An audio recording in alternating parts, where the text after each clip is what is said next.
اعوذ باللہ من الشیطان الرجیم بسم اللہ الرحمن الرحیم والعصر ان الانسان لفی خسر الا الذین آمنوا وعملوا الصالحات وتواصوا بالحق وتواصوا بالصبر۔ ترجمہ: قسم ہے زمانے کی، بے شک انسان بڑے گھاٹے میں ہے سوائے ان لوگوں کے جو ایمان لائے اور اچھے کام کیے، ایک دوسرے کو حق بات کی نصیحت کرتے رہے اور ایک دوسرے کے صبر کی نصیحت کرتے رہے۔ یہ ایک بہت مختصر صورت ہے، لیکن اس صورت کا مضمون انسان کے لیے نہایت ہی اہم ہے۔ اس مضمون کی اہمیت اس بات سے بخوبی لگایا جا سکتا ہے کہ امام شافعی رحمۃ اللہ علیہ اس صورت کی جامعیت و اہمیت بیان کرتے ہوئے فرماتے ہیں، اگر اس صورت کے علاوہ قرآن شریف میں سے کوئی اور صورت نازل نہ ہوتی تو یہی صورت پوری امت کی ہدایت کے لیے کافی ہوتی۔ اگر ہم اس صورت کی ابتدا میں غور کریں جس میں زمانے کی قسم کھائی گئی ہے اور ان مضامین کو دیکھیں جو اس کے بعد بیان کیے گئے ہیں، تو ہمیں ان کے درمیان بہت ہی گہرا ربط نظر آئے گا۔ پہلے اللہ تعالیٰ نے زمانے کی قسم کھائی، پھر انسان کے بارے میں بیان کیا کہ وہ بڑے گھاٹے میں ہے۔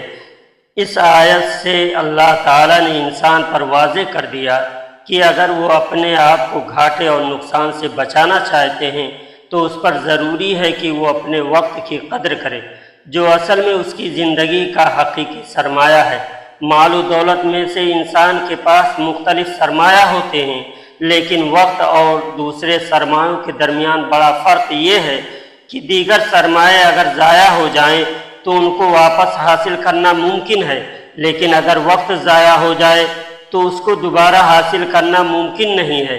انسان جو کچھ بھی حاصل کرنا چاہے، خواہ وہ موجودہ حال میں ہو یا مستقبل میں ہو، اس کے لیے ضروری ہے کہ وہ اس کو وقت ہی کے اندر حاصل کرے، اور وقت کی خاصیت یہ ہے کہ وہ کسی کا انتظار نہیں کرتا ہے بلکہ وہ ہمیشہ چلتا رہتا ہے۔ لہذا انسان کو چاہیے کہ وہ اپنے وقت کی قدر دانی کرے۔ والعصر ان الانسان لفی خسر، قسم ہے زمانے کی، بے شک انسان بڑے گھاٹے میں ہے۔ چنانچہ ہر انسان پر موقوف ہے کہ وہ سوچے اور فیصلہ کرے کہ وہ اپنے لیے کیا چاہتا ہے۔ کیا وہ اپنے لیے دنیا اور آخرت میں بھلائی چاہتا ہے یا وہ اپنے لیے دنیا اور آخرت میں ہلاکت و بربادی چاہتا ہے؟ وقت ایک بہت بڑی دولت ہے۔ یہ دولت دوسری دولتوں کی طرح نہیں ہے۔ دوسری دولتیں جیسے سونا، چاندی، روپیہ، پیسہ وغیرہ تجوری میں محفوظ رکھنا ممکن ہے، تجوری میں محفوظ نہیں رکھ سکتا۔ لہذا اس صورت کا پیغام یہ ہے کہ ہر انسان اپنی وقت کی قدر کرے اور اس کو مفید اور سود مند کاموں میں صرف کرے۔ مرنے والا انسان بھی آرزو کرے گا کہ اس کو مزید وقت دیا جائے تاکہ وہ کچھ اور اعمال کر سکے، لیکن اس کو ایک لمحہ بھی مزید نہیں دیا جائے گا۔ لہذا انسان کو جو کچھ کرنا چاہیے اس کو چاہیے کہ اسی زندگی کے محدود وقت کے اندر کر لے۔ غرض یہ کہ انسان اپنی زندگی کے ہر لمحہ کی فکر کرے اور اپنا وقت ہرگز برباد نہ کرے۔ ان الانسان لفی خسر الا الذین آمنوا وعملوا الصالحات، بے شک انسان بڑے گھاٹے میں ہے سوائے ان لوگوں کے جو ایمان لائے اور اچھے کام کیے۔ اس آیت میں اللہ تعالیٰ فرماتے ہیں کہ وہ لوگ جو ایمان نہیں لائے وہ خسارے میں ہیں، یعنی انہوں نے اپنی زندگی کے سرمایہ یعنی وقت کو ضائع کر دیا، لہذا وہ ناکامی اور خسارے میں ہے۔ اب اہم سوال پیدا ہوتا ہے کہ انسان اپنی زندگی کے محدود وقت میں کیسے بھلائیاں حاصل کر سکتا ہے؟ تو اللہ تعالیٰ اس کا جواب دے رہے ہیں کہ اگر انسان 4 کاموں میں اپنی زندگی کے وقت صرف کرے تو وہ پورے طور پر اپنی قیمتی سرمایہ یعنی وقت سے فائدہ حاصل کر سکے گا اور دنیا و آخرت کی بھلائیوں سے مستفید ہو سکے گا۔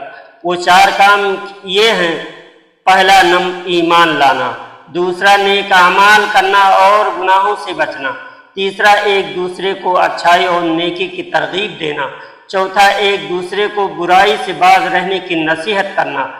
پہلا کام یہ ہے کہ انسان ایمان لائے۔ ایمان لانے والے کی مثال اس شخص کی طرح ہے جس کے پاس ایک زمین ہے۔ اس زمین میں وہ پھل پھول، پھلدار درخت اور بہت سارے انواع و اقسام کے نباتات اور سبزیاں اگا سکتا ہے، لیکن پھر وہ اس زمین کے پیداوار اور حاصلات سے خوب منافع اور فوائد حاصل کر سکتا ہے، لیکن ان منافع کو حاصل کرنے کے لیے پہلی شرط یہ ہے کہ وہ زمین حاصل کرے۔ زمین کے بغیر نہ وہ درخت اگا سکتا ہے اور نہ ہی کسی چیز کی کھیتی کر سکتا ہے۔ اگر کوئی غیر مسلم اپنی زندگی میں کوئی اچھے اعمال کرے، غریبوں اور مسکینوں پر رحم کرے، ان کی مدد کرے، تو چونکہ وہ ایمان نہیں رکھتا ہے، اس لیے اس کو آخرت میں ان سارے اچھے اعمال کا کوئی بدلہ نہیں ملے گا۔ ہاں، دنیا میں جتنا خیر و بھلائی کا کام وہ کرے، ان سب کا اچھا بدلہ اس کو دنیا ہی میں دیا جائے گا۔ اس سے معلوم ہوا کہ ایمان اللہ تعالیٰ کی سب سے بڑی نعمت ہے، اور یہ نعمت ہر قسم کی ترقی کی کنجی ہے۔ لہذا انسان کے لیے کامیابی حاصل کرنے کے لیے سب سے پہلا کام ایمان لانا ہے اور اس ایمان کے اوپر محنت کرنا ہے۔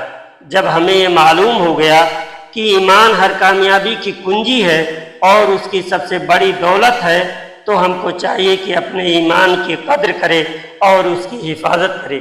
بہت سے اعمال ایسے ہیں جو انسان کو اپنے ایمان سے محروم کر سکتے ہیں، مثلا حرام کاری، گناہوں کا ارتکاب، برے لوگوں کی صحبت، شراب نوشی وغیرہ۔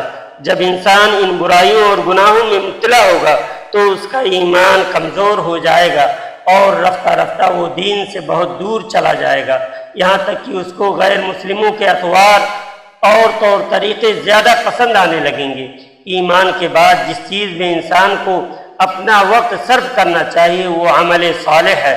الا الذین آمنوا وعملوا الصالحات، اس میں کوئی شک نہیں کہ ایمان سب سے عظیم دولت ہے، لیکن ایمان کا پورا ثمرہ اسی وقت ظاہر ہوگا جب اعمال صالحہ ایمان کے ساتھ جوڑ دیا جائے، کیونکہ انسان اپنی زندگی میں جو بھی نیک اعمال کرے تو وہ نیک اعمال اس کو دین پر قائم رکھے گا اور اس کے ایمان کو مضبوط کرے گا۔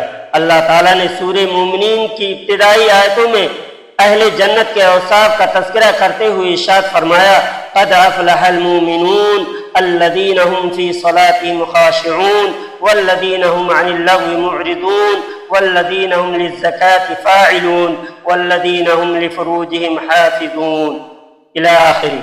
رسول اللہ صلی اللہ علیہ وسلم نے ارشاد فرمایا، جو عورت 5 وقت کی نماز پڑھے گی، رمضان کا روزہ رکھے گی، اپنی شرمگاہ کی حفاظت کرے گی اور اپنے شوہر کی اطاعت کرے گی، تو قیامت کے روز اس سے کہا جائے گا کہ تم جنت کے جس دروازے سے داخل ہونا چاہو داخل ہو جاؤ۔ مجمع الزوائد، یہ حوالہ نمبر مجمع الزوائد ہے، واللہ عالم۔ ایک دوسری حدیث میں کوئی دن ایسا نہیں گزرتا جس میں سورج طلوع ہوتا ہے مگر یہ کہ دن یہ اعلان کرتا ہے کہ جو شخص نیک اعمال کر سکتا ہے تو آج کر لے، اس لیے کہ جب میں چلا جاؤں گا، یعنی وقت کہتا ہے کہ جب میں چلا جاؤں گا تو واپس نہیں آؤں گا۔ لہذا ہر شخص کے لیے ضروری ہے وہ پوری زندگی نیک اعمال کرے اور گناہوں سے بچے۔ نبی کریم صلی اللہ علیہ وسلم کا فرمان ہے، جو شخص اخلاص کے ساتھ لا الہ الا اللہ پڑھے وہ جنت میں داخل ہوگا۔ صحابہ نے دریافت کیا، کلمہ اخلاص پڑھنے کی کیا علامت ہے؟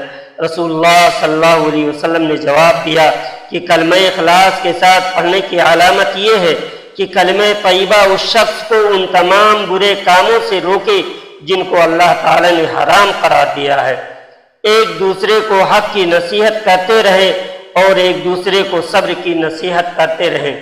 اس آیت کریمہ میں اللہ تعالیٰ نے اہل ایمان کو 2 بڑی ذمہ داریوں کو بیان کیا ہے۔ پہلی ذمہ داری لوگوں کو سچائی اور نیکی کی دعوت دینا، دوسری ذمہ داری لوگوں کو برائی اور گناہ سے روکنا۔ الا الذین آمنوا وعملوا الصالحات وتواصوا بالحق وتواصوا بالصبر، یعنی اس سے مراد امر بالمعروف اور نہی عن المنکر ہے۔ آج کل ہماری حالت یہ ہے، ہم میں سے اکثر لوگ صرف اپنے ایمان کی اعمال کی فکر کرتے ہیں، صرف اپنے اعمال کی فکر کرتے ہیں اور دوسروں کی دینی ترقی اور اصلاح کے بارے میں بالکل نہیں سوچتے۔ لہذا اس آیت کریمہ میں اللہ تعالیٰ نے ہمیں تعلیم دی کہ ہم جس طرح اپنی اصلاح اور اپنی ترقی کے بارے میں فکر کرتے ہیں، ہمارے لیے ضروری ہے کہ ہم پوری امت کے بارے میں سوچیں اور ان کو دین کی طرف بلانے کی پوری جد و جہد کریں۔ اللہ تعالیٰ ہم سب کو عمل کرنے کی توفیق عطا فرمائے، آمین۔ وما علینا الا البلاغ۔